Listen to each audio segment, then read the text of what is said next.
If somebody smashes something up, they break it to pieces, okay? It just means that they completely destroy something. They smash something to pieces, they smash it up.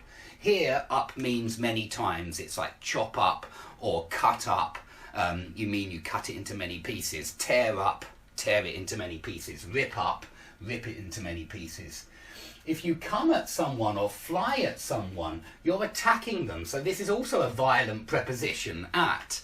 If somebody comes at you with a knife, they attack you with a knife. And if somebody comes at you with a different kind of weapon, they attack you with that weapon.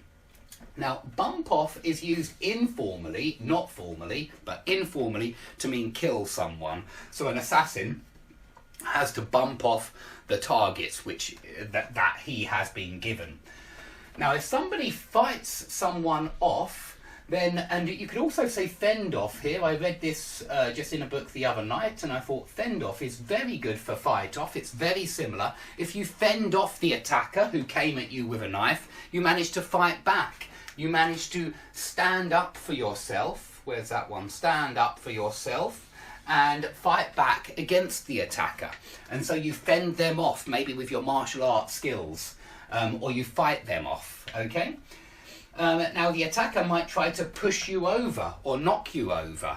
Very important phrasal verb, this one, because you can knock over a vase as well. You can knock over a statue in a museum and then get in a lot of trouble.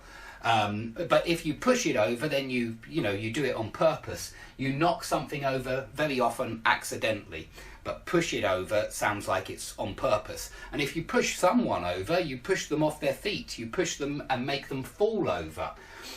Please remember knock over for when something is standing and it falls over, but also remember knock off, because you can knock the cup off the table, you could knock the book off the desk, you could knock the coffee off the photocopier. So remember knock over and knock off. If you fly into a rage, you get really angry, you get furious about something. So it's very angry kind of expression. If you round on someone, you attack or criticise. It doesn't have to be physically attack. It's very often used for when you start shouting or screaming, maybe at your colleagues. If you round on your colleagues, you start shouting and screaming at them for some kind of reason. Compare this with round up, which is very different, where you collect people together. You round up 6 people to play in your football team or something like that. You rope them into your football team. But round on would be when you criticise people, when you're shouting and screaming at them. If you push someone around, you boss them around. Yeah, very similar to boss someone around. And remember this around, because you could even knock someone around, but that would mean that you're hitting them. But that's very negative, of course. Push someone around and boss someone around just sounds like somebody's always giving you instructions and they're being bossy. A bust up is some kind of argument or fight.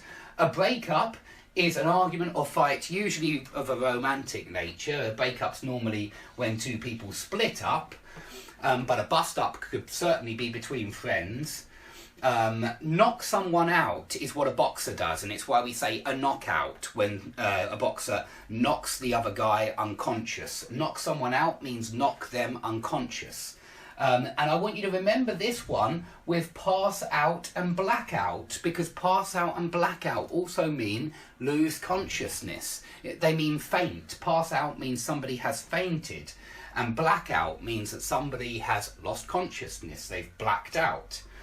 Wipe out means eradicate, make something go extinct, completely annihilate. So they say that a meteor may have wiped out the dinosaurs. Maybe. If the police stamp on drug dealing in the city centre, it means that they come down on drug dealing, they crack down on drug dealing, they clamp down on drug dealing. So stamp on is very similar to those 3 phrasal verbs, which I'm sure you've already heard me mention. If you turn on someone, that means that you suddenly attack one of your friends. So one of your friends is one of your friends one moment, and then suddenly you round on them, you start shouting at them and screaming at them, and you turn on them and maybe even come at them and start attacking. So turn on someone means suddenly become an enemy of someone who was once your friend. Suddenly start attacking someone who was your friend. So there's an element of betrayal in turning on someone. It can mean other things as well. It can mean excite sexually when you turn someone. That would be turn someone on though, and not turn on someone. Okay, so they're slightly different. If three attackers set on you, then they come at you, they attack you. Set on someone is attack. And that's why when you set the dog on someone, you make the dog attack someone. Okay, and if you drag someone into an argument, you pull them into an argument. It sounds like they were reluctant to argue with you, but you pull them into an argument, you drag them into an argument. So it sounds quite negative to me. Now, if a noise grates on you, it means it's really annoying noise. So sometimes there are noises in the background. It could be my fan, actually. The sound of my fan grates on me. It distracts me. It puts me off the lesson. It's very off-putting. And so it grates on me, this sound. Now, some sounds drown out other sounds if they're particularly loud. And so you might say the neighbour's music was drowning out my television last night and I couldn't hear the TV show. So drown out, it means stop it completely, be louder than other noises, drown out other noises, louder than other noises. Okay, if music is belting out or blasting out from your neighbour's house until 6 a.m, it just means very loud music is being produced from that house. You can also say booming out. Very loud music is booming out of that house. Now, bells in particular can peal out or ring out. You can say the wedding bells were pealing out. So you could hear the wedding bells from the local church. The bells were ringing. If a sound or party dies down, that means it becomes quieter and quieter and people start to leave. And if anything dies down, it means it becomes less active and it gets quieter and quieter. But it is very often related to sounds. As noises die down, parties die down. Now, if your voice trails off, it gets quieter and quieter and quieter until you can't hear it anymore. If you listen out for someone, maybe you listen out for the doorbell because you're expecting a package, and so you listen out for it. It's very similar to watch out for, but with your ear, obviously, and not your eye.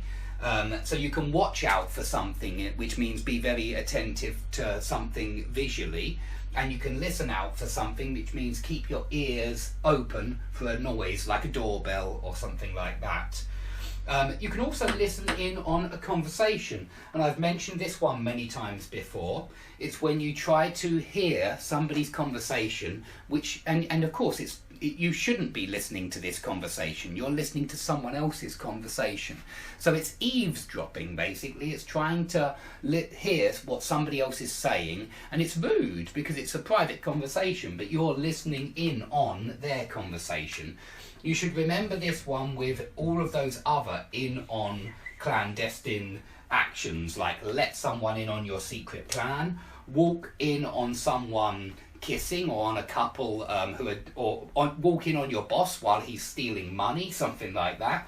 You can also be in on a secret plan, and you can barge in on someone, which means suddenly interrupt what they're doing, suddenly walk into the room and interrupt whatever they're up to in there. Now, don't forget as well from this chapter, shore up, prop up and buoy up, which means to support, very often used financially in economics. You can say this, the recent rise in interest rates is shoring up the economy, is propping up the economy, is buoying up the economy. So all of these mean support in some kind of way. Let's come on to 24. If you come out against or speak out against, you publicly oppose something. So you can say the minister has spoken out against, I'm not sure, what could we say? He has spoken out against the tax hikes or something like that. You can also say the minister has hit out at critics. He's lashed out at critics. This can mean physically attack or metaphorically attack. It can mean, as an argument, or it can mean physically. The attacker came at me and I lashed out at him. I started, punching in all directions. But you could say he lashed out at his critics, meaning in an argumentative way, not in a